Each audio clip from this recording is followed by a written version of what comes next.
Medieval knight's armor.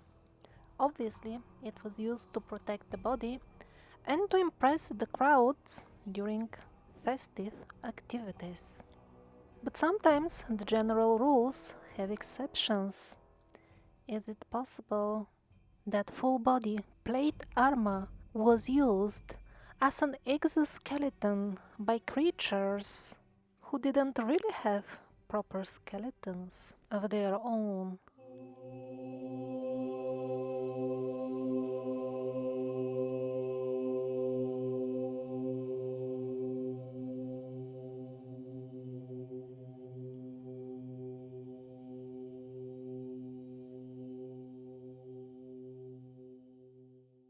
The Medici Chapel of Florence. Did the medieval sculptor frankly tell us what is lurking inside certain knights, or should we call them knights' armor exoskeletons?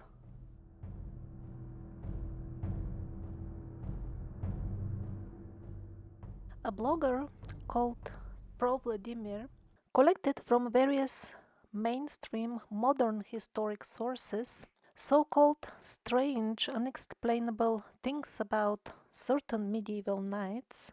The modern historians found such stories in old books and tried to find all kinds of weird explanations for them.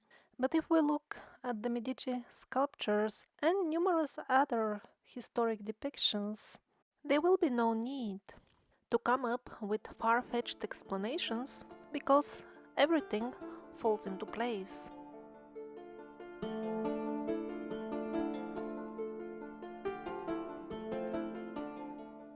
So the glamorous knights, cheered by the crowds, certainly shouldn't have had any problems on the ladies' side, so to say. Beautiful medieval damsels must have been flipping unconscious from the balconies, down on the street in front of the feet of the famous heroes. And what were the glorious heroes doing? There was a rule, at least for certain medieval knights, that their chosen lady, their dream lady, should be married to somebody else, of course. And then, since she's somebody else's wife, if the given knight wins a tournament or some sort of victory, the top level of closeness that he could get from his beloved would be a handkerchief soaked with her tears, and even that wouldn't be handed down directly to him, but delivered instead by Sancho Panza. Well, if the inside content of the knight's armor was indeed as shown on this Medici sculpture, then it certainly makes sense that they were not very comfortable in showing their real face to the beloved ladies. And yet, on the other hand, the genetic material in the tears on the napkin could also have been put into some use. Is it really by chance that the idiomatic expression of blue blood was used to imply that somebody was born in an aristocratic family? Creatures of the same world as those lurking from the exoskeletons of the Medici statues really have blue blood. And on top of all this, in legends we see across multiple continents, the same story is always heard. When a foreign race wants to influence the outcome of earthly affairs, they create hybrids with the human race, who will always end up becoming, strangely enough, kings and queens or emperors. As you can see, the form of the wings of the bridegroom is still present on the top of the queen or whatever princess statue. And interestingly enough, again we have knight's armor helmet. And by the way, look at what kind of preposterous paradigm we live in. Look at the cruel means by which we take the blood of the animals. And then we convince ourselves that they have actually donated it. This statue is kept in a historic museum in Lisbon and depicts, of course, the king and queen of Portugal. Just look at the scales, the row of scales on the back of the weird creature.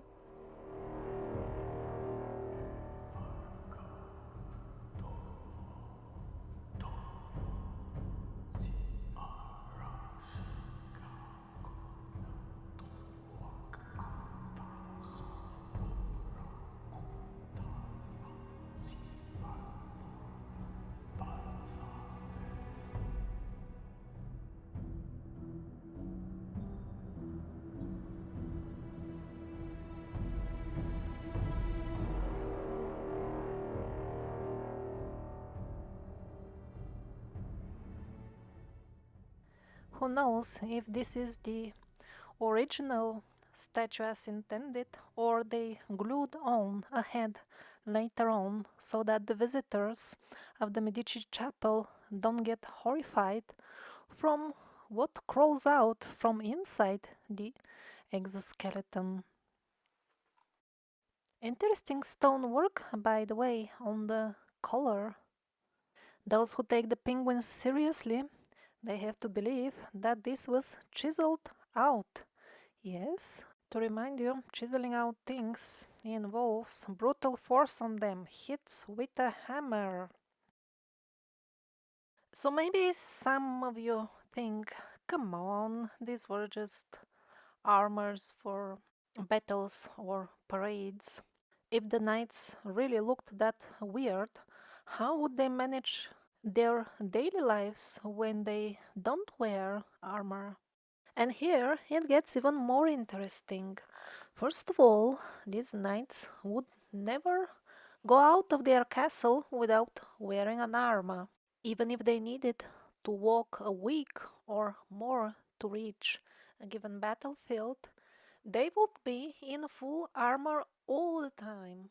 When the knight was out on a mission, his servants had to pour water inside the armor at least few times per day. Modern historians try to explain these strange things. Like, you see, some of the full armor didn't really have toilet arrangements, so things were happening and they had to be washed with water. That's why they had to pour lots of water a few times per day. Look at this helmet. I don't know how one would survey the vicinity and fight with it if one can't see the enemy, but it's certainly very convenient for pouring water inside. Somehow the modern historians didn't finish their story, like, for example, how would the servants dry their master, because if you water him a few times per day and he has clothes on inside the armor, he would rot if you don't dry him up. Did they dry them on, like, grilling on bonfires? But on the other hand, if your master is some sort of worm, he would enjoy such moist environment. I also pour water regularly on my compost heap, and the worms love it. And when the knights were not on a tournament, they would simply stay hidden in their castles, which of course had plenty of dark and moist premises. Exactly what the master likes. In that moist atmosphere, he would finally enjoy the sluggish handkerchief from his lady, which he obtained during the tournament. Of course, this type of creatures use sluggish substances to procreate. And as far as the servants, they were not a problem. There were very strict rules in play here. First of all, the knight would be seen only in armor, even when he's only around people in the castle.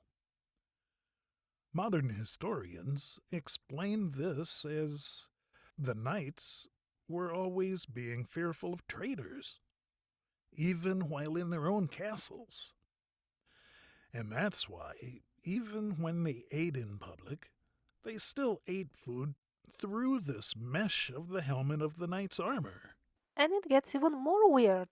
Some of them even slept in armor. If any of the servants would dare to touch his own master, his knight, the punishment was death on the spot. I wonder why on the spot. Maybe before he manages to tell around about the sluggish thing inside the armor. Here, a certain knight was even called Ivar the Boneless. Yet another medieval depiction, even with knight's helmet next to the creature.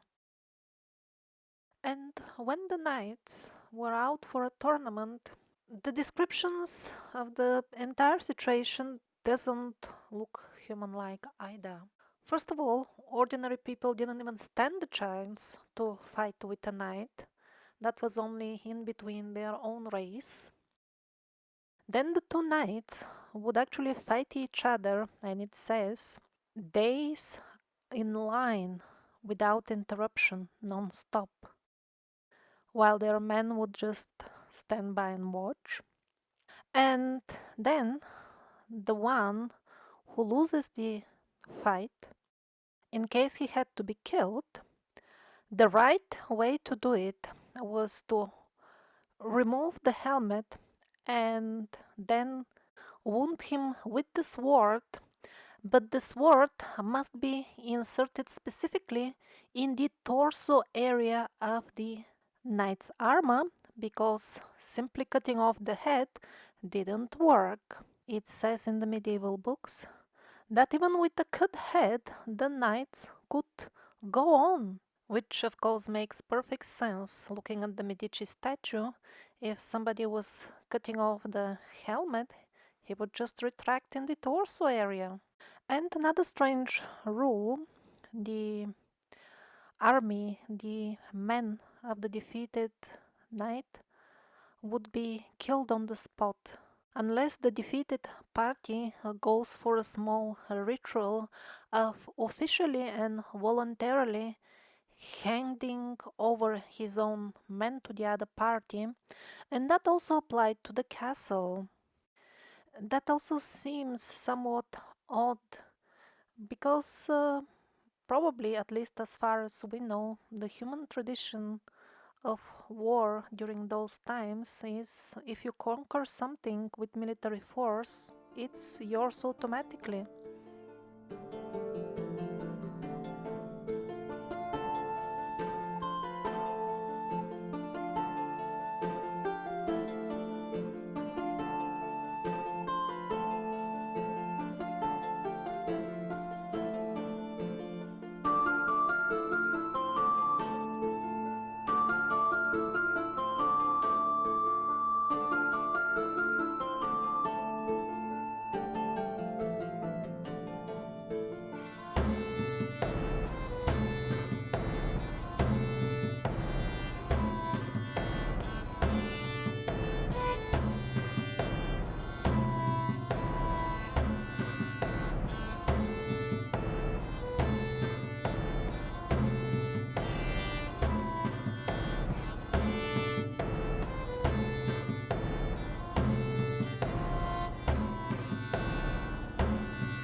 And I don't know if it is just me, but some of these armors simply don't seem to be suitable for humans. How can you have this on and look forwards? Here as well, the openings for the eyes seem to be like on the level of the nose. Or this one, was it like tailor-made for some of those people who always have their head like hanging way before the torso? The shoes are of course top model if you wanna walk. Probably you won't even notice your life will be so difficult already because you can't even do proper things with your hands. They always have to be on the side of your body, bent in a weird manner. And also, I can barely believe that this would fit men, fighters. Look at their thin legs. What kind of joke is this? They look feeble, starved. I mean, particularly the lower parts of their legs. They're completely in metal. There is no adjustment strap. I hope there is some way to open this lower part to put your leg in. Otherwise, I would be sure that they were worms and not men. Because otherwise, how can you put your foot through it?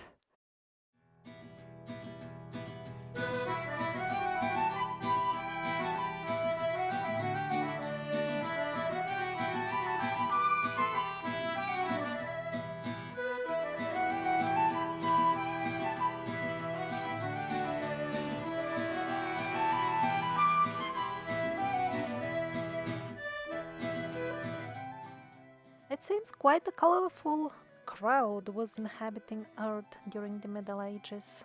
The strange worm-like creatures lurking in the armors would have been just one out of the many races influencing the human society. Like now, we are in the same situation. And there was variety amongst men as well. Currently, some 5,000 suits of armor are housed in various museums, and most of them would fit underfed men of height below 160.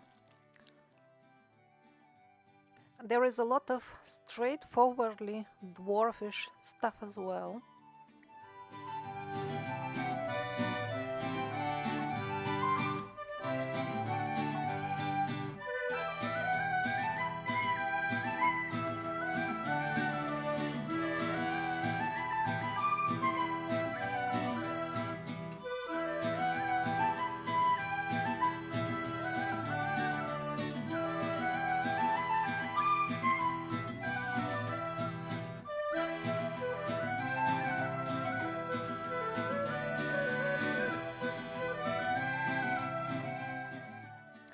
And at the same time, some of the armor and the weapons are for really big men, even for our standards.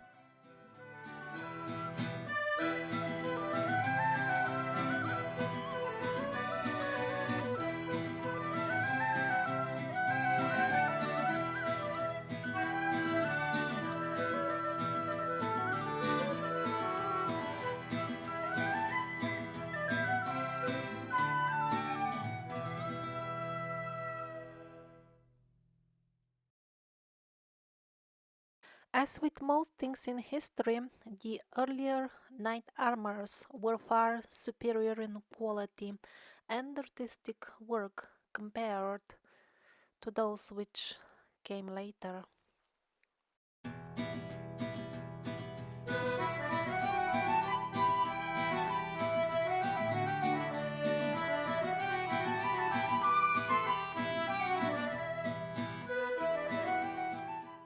So maybe there were weird creatures wearing the knight's armors as exoskeletons, maybe not. But here is an interesting piece of information about a human knight from Latvia. So this knight lived in Latvia some 700 or 800 years ago according to mainstream sources, and he was found mummified in the swamps of the Easter Island. Sometimes in swamp conditions, people tend to get mummified naturally. So the given knight in full martial outfit and having golden coins of his time in his pockets was found there by an Australian